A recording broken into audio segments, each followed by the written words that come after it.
on. I know it's fall, everyone's getting ready and preparing, but you're going to want to take those precautions because we are expecting a lot of rain with this particular system that is really going to hit home on Friday. And leading up to this, we're still going to add to those rain totals. In fact, right now, seeing some heavy downpours developing up across parts of the mountains. I do see some weakening. We did have winds gusting up to 40 miles per hour and some small hail across parts of Watauga County. That particular system has died down, but still watching out for some heavy downpours and some lightning strikes. I do think that's going to be limited to parts of the mountains, but as this tracks out towards the east, still watching for more of that rain. We've got the cloud cover, we've got the humidity, and of course, as we fast forward, still watching for that potential, which will continue for the next couple of days, and I'll time out all the rain and what we can expect with that new system for Friday. Coming up next.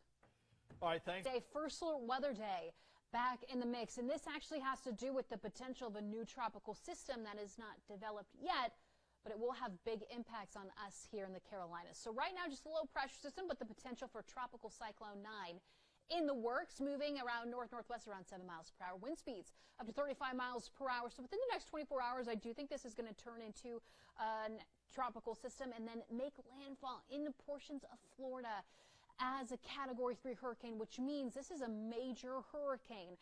And of course, it will slowly weaken as it works up the way towards the north. And like I said, still watching for where this will set up shop. And that will also dictate on how much rain we can expect, the wind speeds, maybe even the potential of some severe weather. But we're still about 5 days out, so wanting to watch this in the next couple of days. So this just gives us an idea of a couple models, what they're saying when it comes to the coverage of Friday's rainfall, but it does look likely that we could potentially see around 4 to 6 inches of rain. Those are some big numbers. With this last storm that we had about 2 to 3 inches, so something to consider. On top of that, the wind speeds. Next couple of days, nothing of concern, but Thursday, that evening into Friday, that's when those wind speeds really start to kick up. Gusts will probably exceed around 35 miles an hour. Also something we want to watch out for.